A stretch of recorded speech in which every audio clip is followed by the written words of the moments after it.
Hey there, Mr. Witherow here. All right, exponent rules. We're gonna remember a couple things here. We're gonna have a coefficient. Coefficient is the big number I refer to. That's the number that's attached to the variable. The variable in this case is the base with an exponent, which I refer to as little. All right, so you got the big number and you got the little. We have to remember these two things. And also we have to remember that every number and variable has an exponent. So if you don't see one, if you don't see an exponent, it is one. All right, remember that. All right, so today what we're going to get into is that we're going to get into the quotient rule. And the quotient rule basically is the opposite of the product rule. So the opposite of multiplication is division, voila. And then in the product rule, we added the exponents. So the opposite of addition is subtraction. So here we're going to have to divide or reduce the big number, all right? And then we're going to subtract the little numbers, okay? Now, the biggest thing with the little numbers and subtracting is you have to remember where you started. Who has the most, the top or the bottom? Because that's where you're gonna start. And then whatever is left over, that's where it goes. And I'll explain it. Here's the first one. All right, so we have 5x's on the top and 3x's on the bottom. We do not have any coefficients, so we don't have to worry about reducing or dividing the coefficients, but we have to subtract the exponents. So 5 minus 3 is 2. We started in the top, so that means that it's in the numerator. So we just have x squared. That's what it means. All right? Now, the other way you can honestly think about this is that if you have x to the fifth, well, that's 5x's, and you have x to the third, well, that's 3x's. Well, then these cancel, this becomes 1, this becomes 1, and you're left with 2. That's what we're looking for. All right? So number 10 here, if we are going to divide and reduce the big number, so think of this number or think of this first. So what is 6 divided by 2? Well, 6 divided by 2 is 3.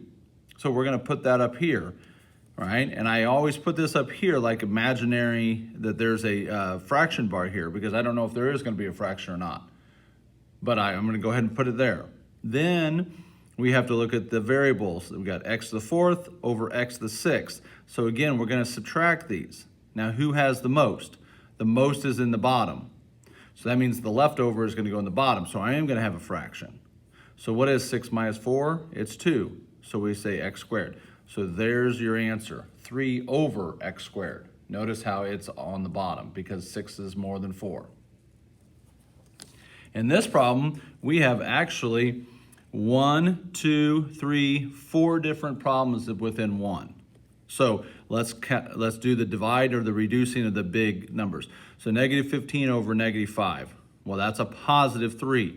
So we're going to put that 3 up here, just in case we have something in the denominator. We look at the x's. We have 6 x's on top, 5 on the bottom, where that means we're left over with 1. 6 minus 5 is 1, so we're going to put the x next to the 3. But the y's, we have 7 on the bottom and 5 on top, so 7 minus 5 is 2. So that means that the y squared is down here. And then this is my z, so that's how I write z's. Z doesn't have anything, so we're just going to throw the z here, and we're going to call it good.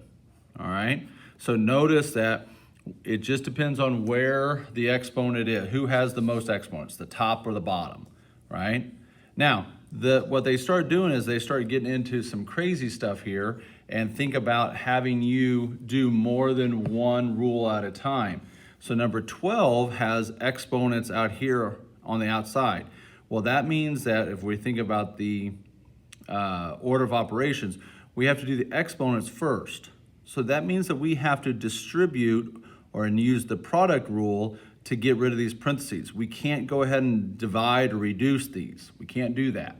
We have to go ahead and do this. So that means this becomes 2 to the third. Remember that if you don't see one, it is 1. So this, we're going to multiply all these together.